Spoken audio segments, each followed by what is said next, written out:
नमस्कार दोस्तों, स्वागत है आपका अपने YouTube channel Ravi Indore academy पे। मैं एसएससी जीडी का एक प्रीवियस सेट लेके आया हूँ। ये जो शिफ्ट है वो इजी टू मॉडरेट रहेगी। इसमें थोड़े 2 से 3 क्वेश्चन आपके SICI के हैं, 2 से 3 क्वेश्चन आपके रेशियो के हैं, जो कि बहुत ही अच्छे प्रश्न दिए गए हैं। चलिए शुरू करते हैं वीडियो को। देखो, जैसा कि आपको प्रश्न में दिया गया है कि एक मिश्रण में एल्कोहल का और पानी का जो अनुपात दिया था वो बोलो हमें कितना दिया गया था, 3:4। उसने हमसे क्या बोला है कि इसमें 8 लीटर पानी मिलाया तो एल्कोहल और पानी का जो रेशियो है वो बोलो कितना हो गया, 5:8। अब अगर आप ध्यान से देखोगे तो उसने मिलाया क्या है, पानी। अगर पानी मिलाया है तो एल्कोहल जितना पहले होगा उतना ही अब रहेगा कि नहीं, क्योंकि उसने पानी मिलाया। तो एल्कोहल की अगर हमें वैल्यू इक्वल करनी है तो इधर 5 का मल्टीप्लाई करेंगे और इधर कितने का करेंगे, 3 का। 5 का गुणा किया तो ये हो गया 15, इधर भी 5 का गुणा किया, ये कितना हो गया 20। नीचे गुणा किया तो ये हो गया 15 और इधर गुणा किया तो ये कितना हो गया 24। यानी एल्कोहल की वैल्यू बोलो कैसी हो गई, समान, और पानी की वैल्यू है अलग अलग। यहाँ पे 20 से पानी 24 हुआ, यानी कितने लीटर पानी मिलाया गया है, बोलो 4 लीटर। अपने हिसाब से 4 लीटर और सवाल के हिसाब से कितने लीटर, 1। सवाल के हिसाब से 8 लीटर, यानी 1 की वैल्यू कितनी हो जाएगी, बोलो 2। हमसे क्या पूछा है, मिश्रण। तो पहले एल्कोहल था 15, पानी था 20, यानी पहले मिश्रण कितना था, 37 लीटर। अगर 1 2 के बराबर है तो बोलो 35 कितने के बराबर होगा, 35 दूनी 70। क्लियर। यानी आप जोड़ोगे 15 को और 20 को तो ये कितना हो जाएगा, 35। 35 गुणा 2, यानी हमें पता चला मिश्रण वास्तव में कितना था, 70। चलिए ये प्रश्न देखिए, वो है 5 अंकों की न्यूनतम संख्या, यानी छोटी से छोटी संख्या निकालो जो 18 से 21 से और 24 से पूर्णतः विभक्त हो। तो आपको पता है 18 का नियम क्या है, 9 दूनी 18, यानी जो वैल्यू 9 से और 2 से कटेगी वो कैसे डिवाइड होगी, 18 से। 9 का नियम क्या है, बोलो सभी अंकों को जोड़ के 9 का भाग दे दो। तो इसे जोड़ा 8 और 1 9, ये हमारा आंसर हो सकता है ना।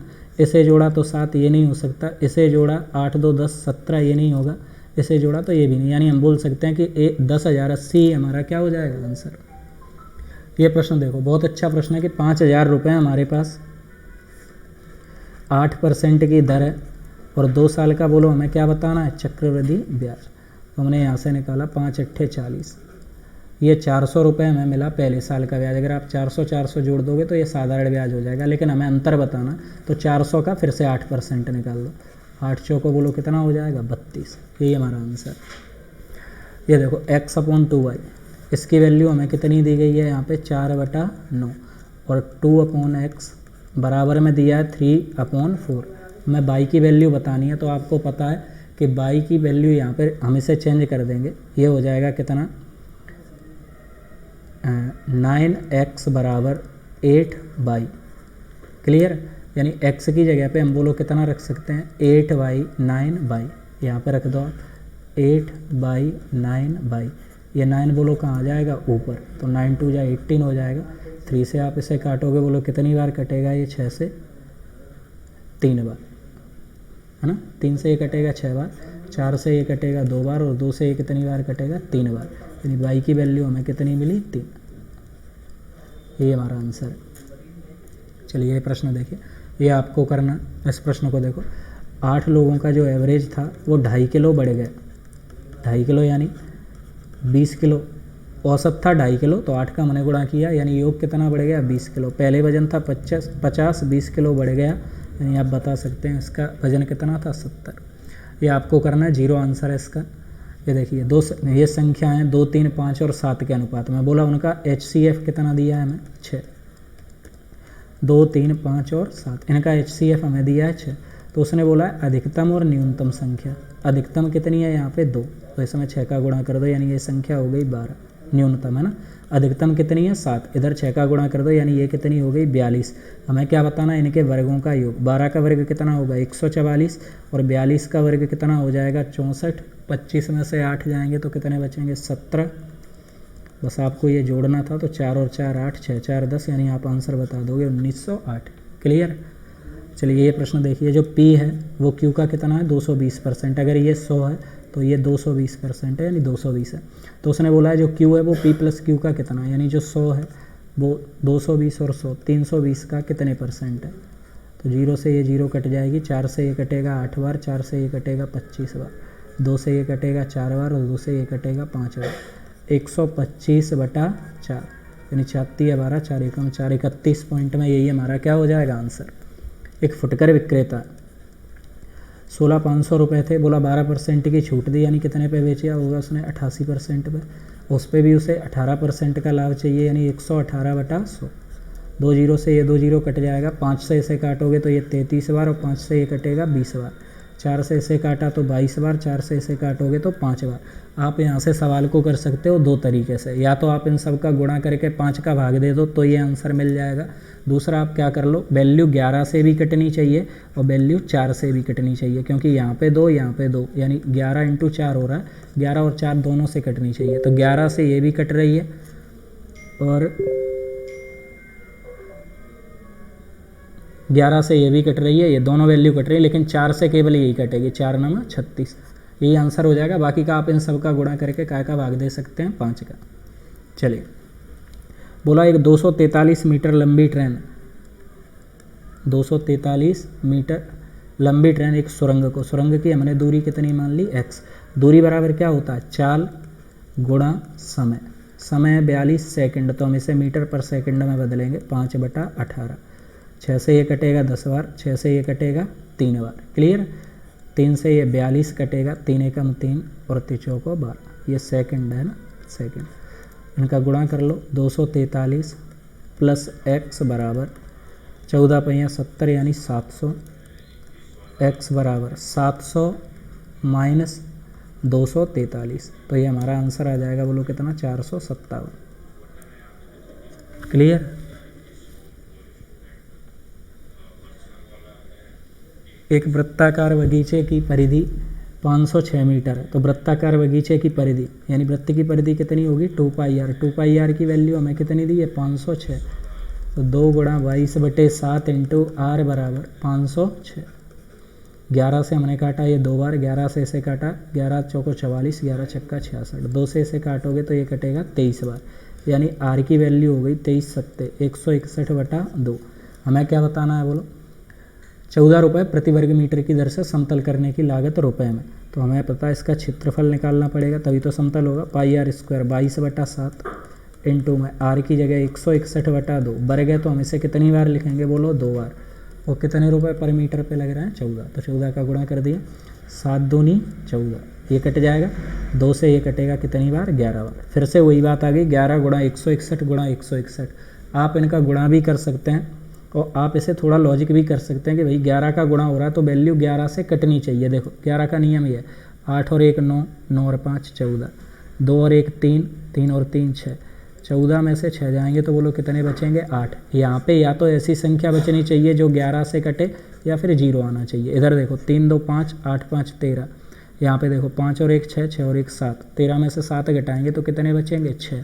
क्या 6 11 से कटेगा, नहीं।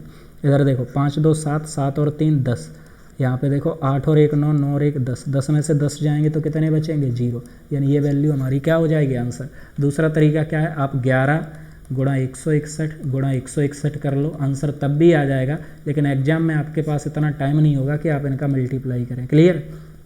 चलिए ये प्रश्न देखिए, लेन देन के लाभ में प्रतिशत क्रय मूल्य का लाभ परसेंट है, वो क्रय मूल्य का कितना है, 48। यदि क्रय मूल्य में 20% की वृद्धि हो तो आप समझो ये 100 था, अगर लाभ आपको 48 हो रहा है तो विक्रय मूल्य आपका बोलो कितना होगा, 148 क्रय मूल्य और ये विक्रय मूल्य। 48% का लाभ हुआ यानी 148। बोल रहा है कि क्रय मूल्य में 20% की वृद्धि हो जाए लेकिन विक्रय मूल्य वही रहे 148, तो आपको कितने का प्रॉफिट हुआ, 28 का। कितने से हुआ, 120 से परसेंट चाहिए तो काय का गुणा करोगे, 100 का, 0 से। ये देखो 4 से ये कटा 3 बार, 4 से ये कटा 7 बार, यानी 70/3, 3 दूनी 6, 1 बचेगा यहाँ पे, 3 तिया 9, 3 दूनी 6, यहाँ पे कितना बचेगा, 1, तो 3 तिया 9, यहाँ पे 1 बचेगा, तो 23.3% के समथिंग हमारा क्या आ जाएगा आंसर, ठीक है, 23.3%। 4 से काटा ये 3 बार, ये 70/3, तो 3 दूनी 6, 1 बचेगा यहाँ पे 10, 23.3% हमारा क्या हो जाएगा आंसर। ऑप्शन में गड़बड़ हो रही होगी कहीं पे। ये देखो ट्रेन की लंबाई कितनी है, हमें दूरी बतानी है, तो दूरी बराबर बोलो क्या होता है, चाल गुणा समय। चाल दिए 45 किलोमीटर प्रति घंटे, मीटर पर सेकंड में बदला तो 5/18 का गुणा किया इंटू 12। 6 18 6 दूनी 12, 3 से 45 बोलो कितनी बार कटेंगे 15 बार, 15 दूनी 30 गुणा 5 यानी कितना आंसर लगा देंगे बताओ 150। ये प्रश्न थोड़ा सा अच्छा है। 7500 रुपये हैं, 24% हमारी दर है और 3 महीने का हमें ब्याज बताना। क्लियर। तो अब मुझे एक बात बताओ, उसने बोला कि ये मासिक रूप से संयोजित हो, तो एक साल में महीने कितने होते हैं 12।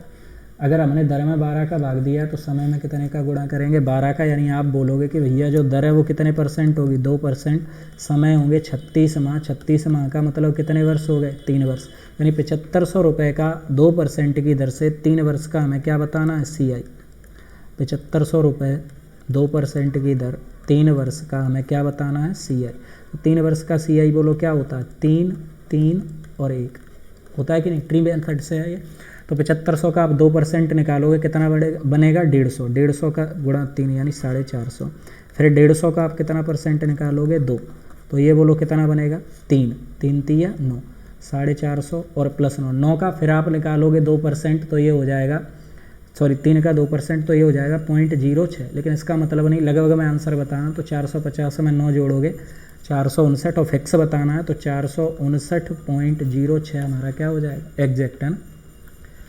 ये प्रश्न देखो, बोला किसी वस्तु को उसके क्रय मूल्य के 11/8 पे, यानी क्रय मूल्य था 8, बेचा हमने कितने पे उसे 11 में, तो आप बता सकते हो आपको लाभ कितने का हुआ 3 का, कितने से हुआ 8 से, % चाहिए तो काय का मल्टीप्लाई करेंगे 100 का, 4 से 1 कटा 2 बार, 4 से 1 कटा 25 बार, 25 3 75/2, यानी हम बता देंगे भैया हमारे आंसर कितना होगा 37.5%। ये प्रश्न देखो, 600 रुपये में उसने 2 वस्तुएं खरीदी, एक को उसने बेचा 20% के लाभ पर, एक को उसने बेचा 10% की हानि पर। बोल रहा है कि टोटल उसे कितने का प्रॉफिट हुआ 8% का। तो आप यहाँ पे देखो प्रॉफिट और लॉस ऐड होंगे, यानी यहाँ पे 18%, यहाँ पे 20 में से 8 जाएगा तो ये कितना % हो जाएगा 12%, से % गई 6 3 18 और 6 दूनी 12, 3:2 बना। टोटल रुपए थे 600, हमें बताना है ए की वैल्यू। ए पे उसे 20% का प्रॉफिट था, यानी ए की वैल्यू कितनी है 3, कितने में से है 3 और 2 5, 5 से आप इसे काट लो, 12 गुणा 3 यानी 360, ये हमारा क्या हो जाएगा आंसर। चलिए ये प्रश्न देखिए, बेलन के आधार की त्रिज्या में 20% की वृद्धि, 20% का मतलब 1/5, यानी त्रिज्या पहले 5 थी अब बढ़ के कितनी हो गई 6। ऐसे ही उसने बोला है हाइट में 33 से 1/3%, यानी 1/3 की क्या हो गई कमी, यानी हाइट पहले थी 3 अब कितनी रह गई 2। क्लियर है यहाँ तक। अगर इतना समझ में आ रहा है तो बेलन का आयतन लगा दो, पाई r स्क्वायर एच, पाई r स्क्वायर एच, पाई से ये पाई कट जाएगा, पहले त्रिज्या थी 5, r1 स्क्वायर h1 कर लो, r2 स्क्वायर h2। क्लियर। त्रिज्या पहले 5 थी तो 5 का वर्ग 25, पहले हाइट कितनी थी 3, दोबारा में त्रिज्या कितनी हो गई 6, तो 6 का वर्ग 36 और हाइट कितनी है हमारी 2, बस 3 से आप इसे काट लो 12 बार, यानी आप बोलोगे कि पहले एरिया था 25 घट के रह गया 24, तो आपको हुआ लॉस कितने का 1 का, कितने से हुआ 25 से, % चाहिए तो 100 का गुणा करेंगे, यानी हम बताएंगे 4% का हमें क्या हुआ है लॉस। क्लियर। बोला ए का 10% बी के बराबर हो तो बी का 20 का B% कितने के बराबर होगा।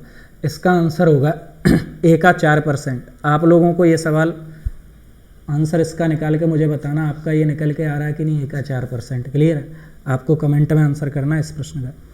ये देखो ए बी और सी हैं, क्रमशः 5 6 और 8 दिन में किसी काम को करते हैं।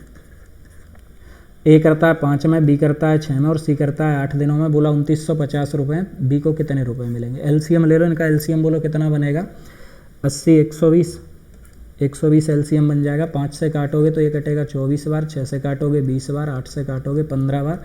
हमें पता है टोटल रुपए 2950, बी का हिस्सा कितना है 20, कितने में से, तो सबको जोड़ दो 59 में से। 59 से आप इसे काटोगे तो ये कटेगा 5 बार, यहाँ पे 0 आ गई है। क्लियर। इनका गुणा कर दो, 50 दूनी 100, यानी हम बता सकते हैं कि बी को कितने रुपए मिलेंगे 1000 रुपये। 5 विषयों में आप 2 तरीक़ों से कर सकते हो, लेकिन ये सिंपल है। 5 विषय में उसका एवरेज 72 है, तो आप बता दोगे भैया इनका योग कितना 360। 3 विषयों में उसके 70 नंबर है, तो बोलो उसका योग कितना हो जाएगा 210। अब 5 में से 3 गए तो शेष कितने सब्जेक्ट बचे 2, इधर इसमें से हमने इसे माइनस किया तो कितने बचे 150। हमें इनका बताना है एवरेज, तो 2 से आप इसे काट दो, यानी एवरेज कितना बना 75। आप इसे दूसरे तरीके से भी कर सकते हो, 5 सब्जेक्टों का एवरेज 72 था, 3 का कितना है 70, यानी ये कितना कम है 2, कितने सब्जेक्टों में 3, तो 3 दूनी 6 कम है। तो आपको पता है जो 2 बच्चे हैं उन्हें ये 6 नंबर मिलेंगे, यानी हर एक के कितने एवरेज बढ़ेंगे 3। पहले एवरेज था 72, अब 3 बढ़ जाएगा, तो आप आंसर कितना बता सकते हो 75। ये उनकी समझ में आएगा जो पहले से पढ़ चुके हैं, आप लोगों के लिए बढ़िया जो बेसिक से अभी शुरुआत कर रहे हैं। ये प्रश्न है a + b + c b + c - a। चलो मैं एक बार लिख देता हूँ इसे।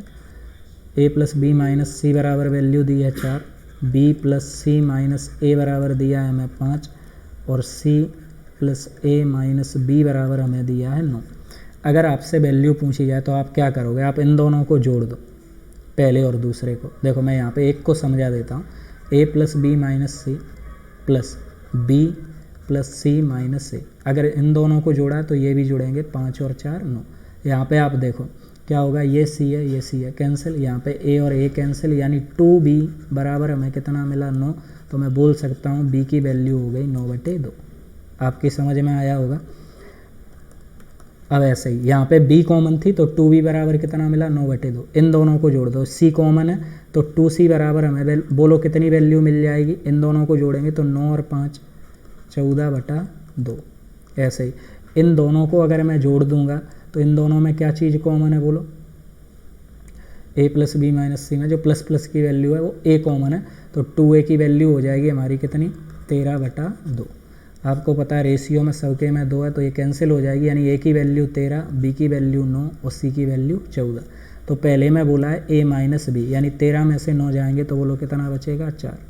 दूसरा c - b, यानी 14 में से 9 जाएंगे तो बोलो कितना बचेगा 5। तीसरा क्या बोला है c - a, यानी 14 में से 13 जाएंगे तो 1, यानी यही हमारा क्या हो जाएगा आंसर। चलिए देखिए इन प्रश्नों को। एक प्रेस है, ये ऑप्शन थोड़े से गलत लिख गए हैं ना। बोला एक प्रेस है 210 रुपये में ख़रीदा, अगर उसे 90% का लाभ चाहिए और 5% की क्या दी गई है छूट, तो 19 से ये कटेगा 10 बार, 19 से ये 5 बार, 5 से ये 2 बार, 21 दूनी 42, यानी हम बता सकते हैं कि उसने बेचा कितने में होगा, उसे 420 रुपये में। क्लियर। ये ऑप्शन थोड़े से गड़बड़ हो गए। एक्स किसी कार्य को, एक्स वाई जेड 3 लोग हैं और समय का हमें रेशियो दिया है, बोला जो एक्स है वो वाई से 2 गुना समय लेता है और जेड से 3 गुना। तो मैंने एक्स का समय माना 6, जेड से 3 गुना, यानी इसे कितना समय लग रहा होगा 2, वाई से 2 गुना, यानी इसे कितना समय लग रहा होगा 3। क्लियर। एक्स को किसी कार्य में वाई से 2 गुना समय, जेड से 3 गुना समय। तो आप समझ सकते हैं कि जेड की वैल्यू हमने 2 मानी है, ये 6 हो गया, 3 गुना, इससे ये 2 गुना। ये समय का रेशियो, तो हम किसका निकालेंगे बोलो, इनकी क्षमता का, एफिशिएंसी का, इनकी क्षमता का रेशियो। तो इनका एलसीएम लोगे, एलसीएम कितना आएगा 6, 6 में 6 का भाग दिया। एक्स की क्षमता है 1, वाई की क्षमता है 2 और जेड की क्षमता बोलो कितना 3। जो एफिशिएंसी होती है वो टाइम का कैसा होती है विपरीत, और जो समय है उस क्षमता का कैसा होता है विपरीत। हमने इनका एलसीएम लिया, 6 का भाग दिया 1 बार, 3 का भाग दिया 2 बार, 2 का भाग दिया 3 बार। क्लियर। अब उसने बोला ये सब मिलके 2 दिन में करते हैं, तो 3 2 5 और 1 6, एक दिन में 6 काम करते हैं, तो बोलो 2 दिनों में ये कितना काम करेंगे 12। बोला बाई कितने दिन में पूरा करेगा इस काम को, तो बाई की क्षमता कितनी है 2, तो ये कितने दिनों में कर देगा 6 दिनों में। यही हमारा क्या हो जाएगा आंसर। ये प्रश्न देखो, ये अभी मैंने करा दिया था 210 रुपये, फिर से वही प्रश्न आया। 210 रुपये थे, 90% का लाभ हो यानी 190, 5% की छूट यानी 85, 19 से ये 10 बार, ये 5 बार, 5 से ये 2 बार, तो 21 दूनी 42, 420 हमारा क्या हो जाएगा आंसर। चलिए मिलते हैं अगली वीडियो में। अगला जो मैं वीडियो लेके आना चाहता हूँ वो ऐसा लेके आना चाहता हूँ जिसमें सीआई और एसआई के सारे के सारे सवाल लगभग 40 से लेके 50 क्वेश्चन होंगे, केवल और केवल सीआई और एसआई के होंगे, जो एसएससी जीडी आपसे प्रीवियस ईयर में पूछ चुका है। अगर आप लोगों को ये सीरीज़ चाहिए तो आप लोग कमेंट में मुझे बताएं कि ये सीरीज़ मैं लेके आऊँ कि नहीं, है ना। जैसे सीआई एसआई के क्वेश्चन पूछे जा रहे हैं, रेशियो के क्वेश्चन पूछे जा रहे हैं, एज के क्वेश्चन पूछे जा रहे हैं, तो मैं चाहता हूँ कि एक सेपरेट वीडियो इनके ऊपर बना। जैसा आपको सही लगे आप मुझे बताना। चलिए मिलते हैं अगली वीडियो।